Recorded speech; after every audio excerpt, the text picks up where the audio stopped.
So we've had this 2022 Toyota Camry with the base 2.5-liter 4-cylinder engine, SE, all-wheel drive. And I want to talk about what the last 2 years has been actually like owning it, the long-term ownership experience. Some of the problems, some of the pitfalls, some of the things I love about this vehicle, and some of the things that we don't love so much. Let's get into it now. Life's too short to drive boring cars. So before we get into the overall experience of the last 2 years that delivered 37,000 kilometers or about 25,000 miles and a lot of extreme driving, I want to talk about why did we buy this vehicle in the first place. This 2022 Toyota Camry SE all-wheel drive features the upgraded all-wheel drive system. We've also added some of the extra features. This isn't the base model, it's a next step up. Of course, we get the improved rims on there. You'll notice you get sort of the laser cut style, you get a sunroof and the upgraded interior packaging, you get heated seats and other amenities I want to talk about. But the key, of course, was the all-wheel drive system. And one of the main reasons we elected to buy this, because it wasn't just base model, we stepped it up to give it a little extra trim and some features we loved. But the reason we bought this was because way Toyota, Honda, and every manufacturer is going pure electrification, and even the current generation Toyota Camry is purely hybrid. And what we wanted to do was get something the last of the best, which is essentially one of the best well-known drivetrains that Toyota has in their arsenal. The 2.5-liter 4-cylinder engine packs a whopping 203 horsepower under the hood. And now, while it's not a screaming demon, that's a big reason. We wanted to go with something that was more conventional, more well-known, more tried and true, and still relatively conventional, because we knew word on the street was they were going to be changing this whole platform, and they did. And now all you can do is, of course, get the hybrid system. We wanted to get something that was more old school and confirmed to be reliable. Because when you buy a Toyota, you don't buy it so much for its exciting looks, although that's another reason we bought this vehicle, because we love the looks of it. Let's do a quick walk around and I'll show you some of the things that I personally love and we enjoy about this car. We do believe this is actually one of the best looking non-sporty cars on the market. And of all of its competitors, from Mazda and Honda, Toyota, these are one of the best looking cars in our opinion. I mean, you get great looking features, certainly upgraded taillights like that. I love the looks of it. You get lots of great details like these little vent accents, and we realize those are more or less fake. They look great. You get this lower valence down here, adds a little extra pizzazz. Of course, we got the upgraded, these laser cut rims. This was an upgrade to go to this style of wheel.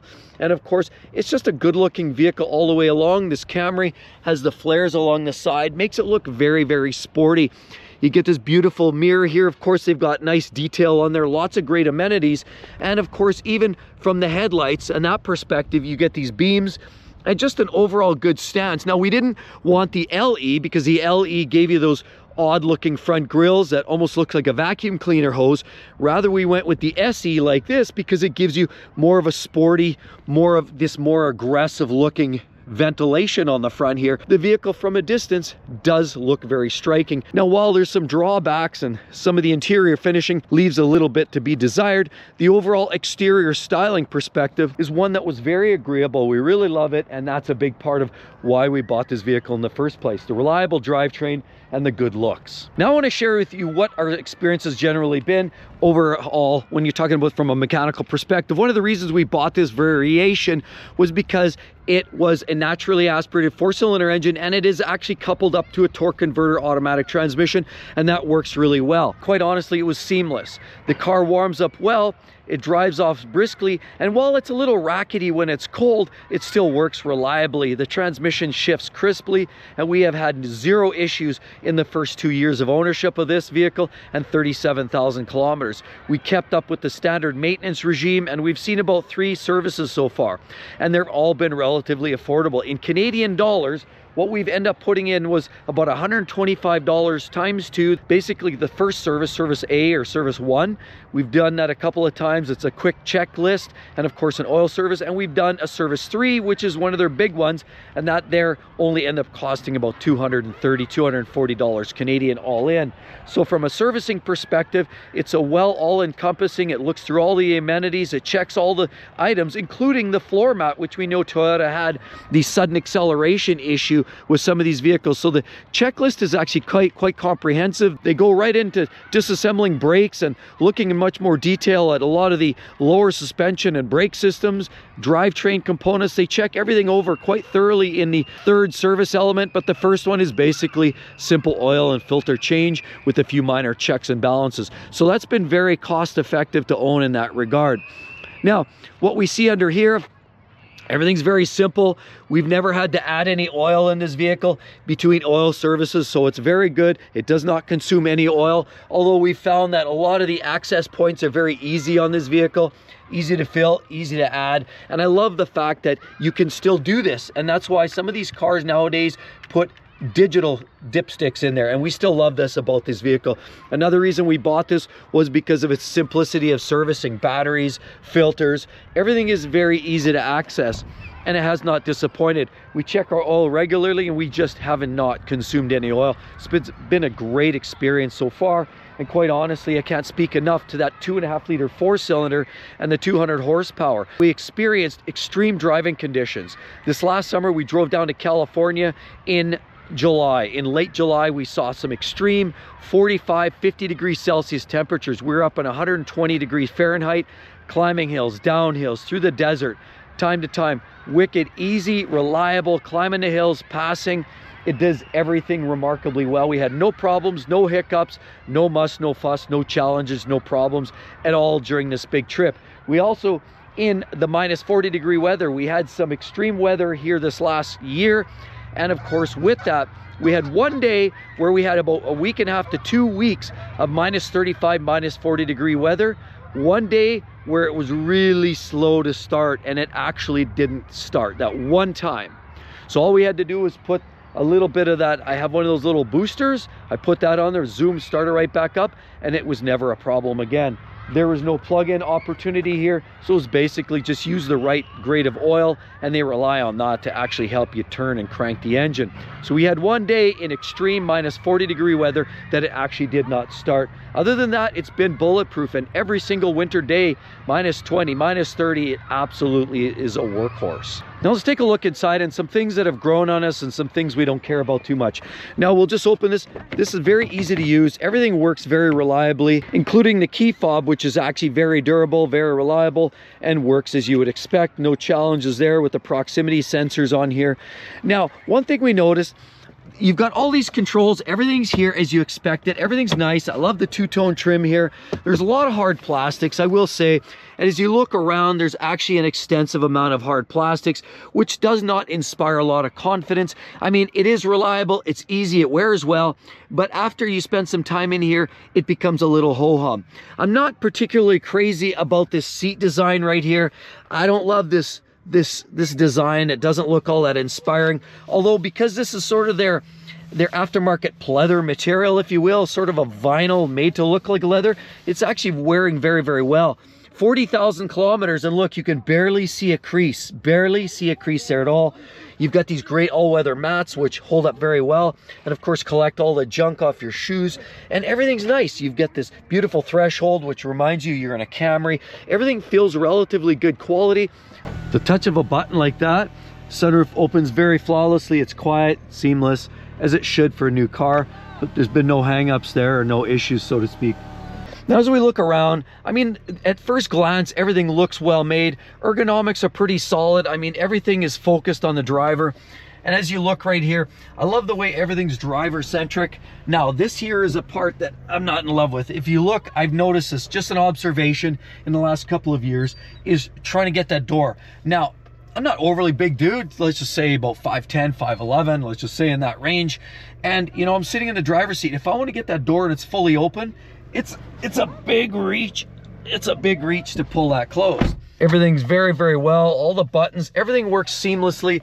We've had no problems with any of the hardware. Everything's wearing well. You wouldn't even know this car has 37,000 kilometers on it.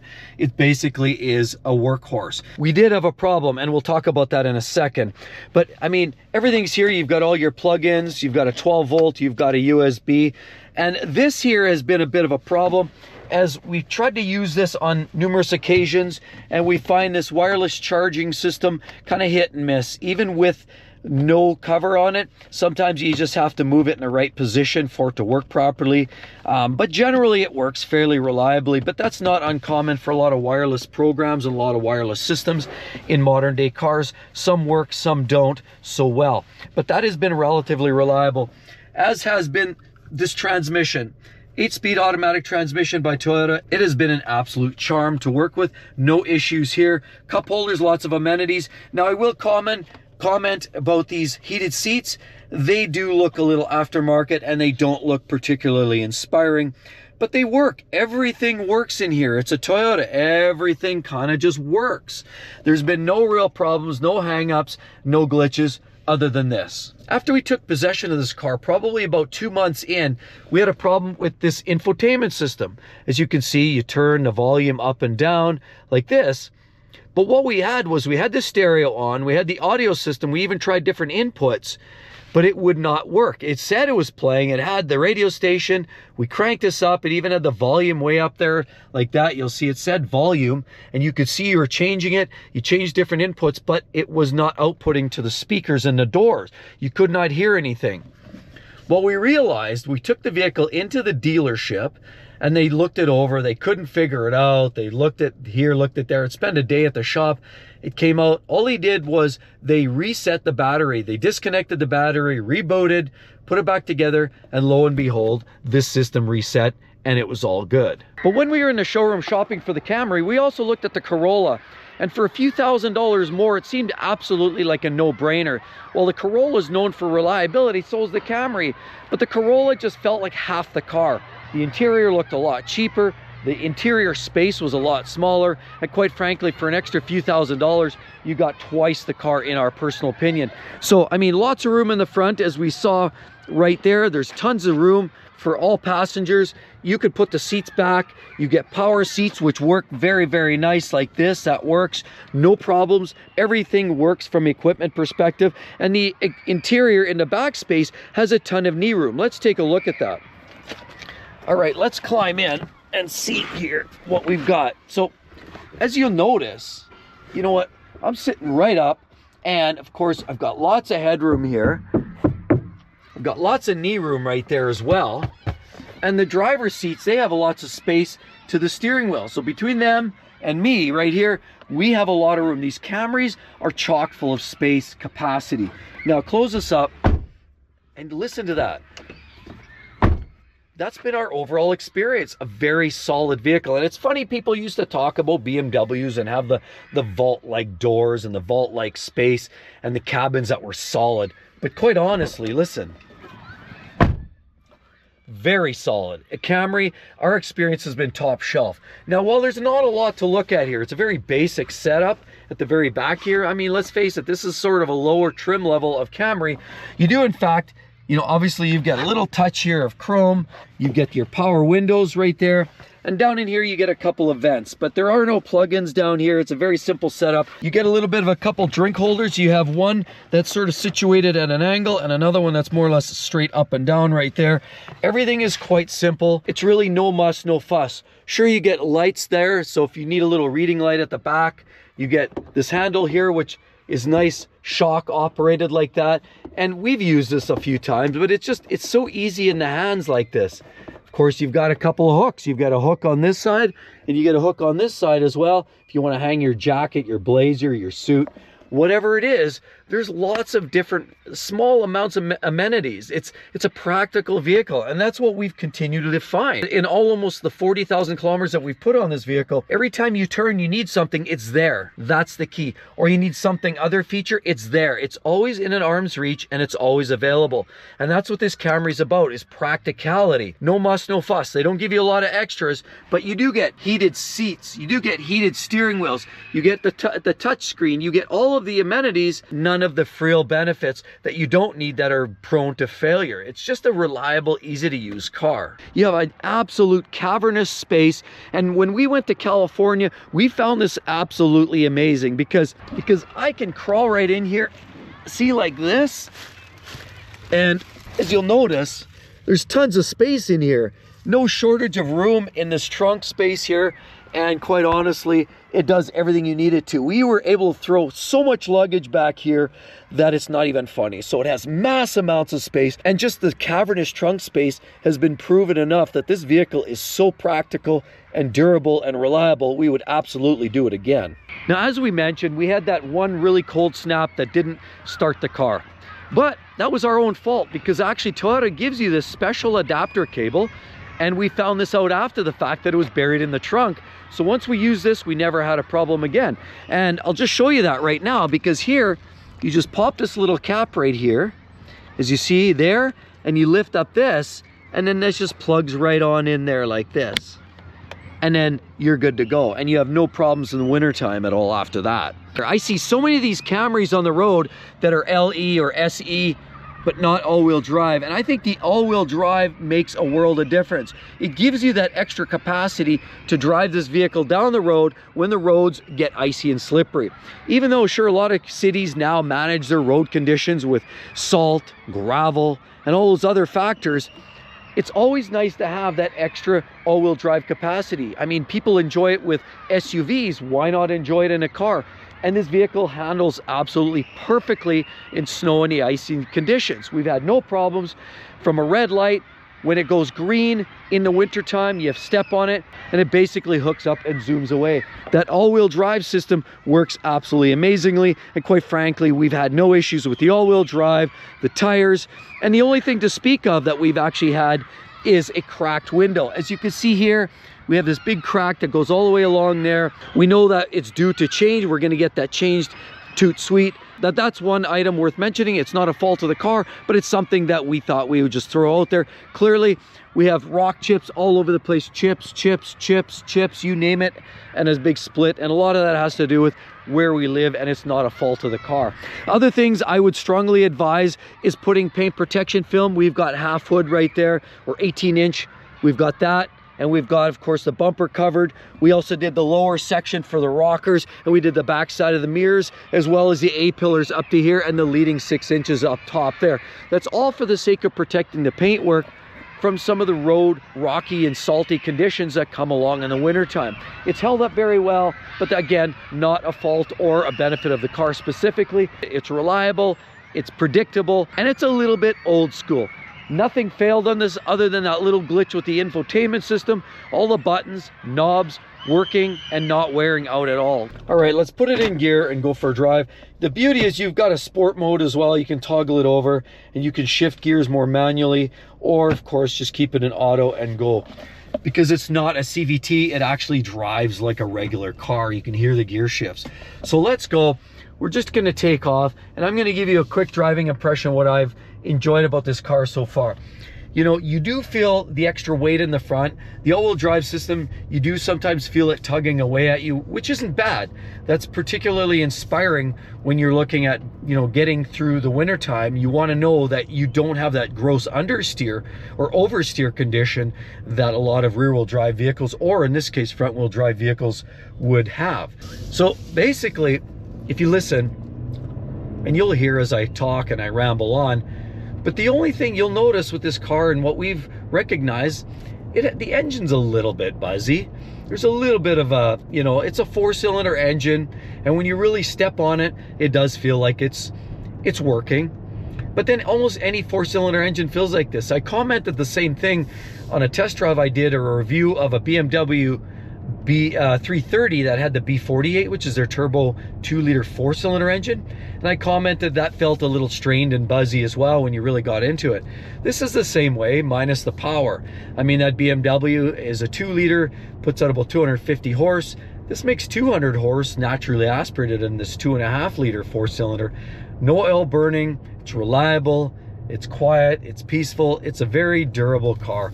And honestly, I wish I had more to report other than the fact that this vehicle's been absolutely perfect. And actually, it's been more than 2 years. Now that I think about it, it's been probably closer to 2.5 years, and the vehicle is flawless. So again, I just want to summarize what our driving impressions were, and overall ownership, long-term ownership experience. The dealers have been wonderful. Other than the initial purchase, The salespeople are a little bit silly. They didn't want to negotiate. It was a bit of back and forth there, and quite honestly, they didn't want to budge. But we also were buying at that really awkward time. You know what it was like in 2021 and 22? It was like that. And so we were dealing with some really silly salespeople, but that's not the car itself. That's just local dealer issues. And, you know, other than once we took possession of the car, which we were told it could be about 6 months to wait to get the car. That's what they were telling us. Yeah, it'd be about 6 months. We put our small deposit down, wasn't very much. And they said, you know, wait, we'll call you. Well, actually the way it worked out, we got a call about 2 months in and they said, you know what, hey, your car's here. So we were pleasantly surprised. The car showed up a little sooner than we expected. Every time we've had a service interval and had to visit the dealer, we've walked out of there not feeling ripped off. We can't say the same thing about our Hondas. It's been a different service experience, but from the Toyota perspective, we felt like we've been treated fairly. The prices have been on par, on point, you know, with paying $100, $125 for an oil change in Canadian prices. That's what you're paying at Mr. Lube for no-name oil and no-name filters. And, you know, it's quite honestly, our experience has been top shelf, from servicing to the reliability to the day-to-day and extreme hot, extreme cold, the practicality, the functionality. I could go on and on. Toyota Camry, it's the kind of vehicle that is very non-offensive. It's the kind of vehicle that most people just want these days. I mean, in a world of vehicles that are highly complex, you know, failure prone, and with visits to the dealer that are, you know, people flinch with the thought of spending $1,000 every time they take their car into the dealership. This is not that car. This is the car that's going to get you from A to B reliably, consistently, no muss, no fuss. So Toyota Camry 2022, so far that's been our long-term experience. I just wanted to give you the wrap up on that. People have been asking, and it has been absolutely perfect. And with all of that said, be sure to check out some of the most reliable vehicles you can find, bar none. Every single genre will satisfy your needs. Hope to see each and every one in the next one. See you real soon. Bye-bye.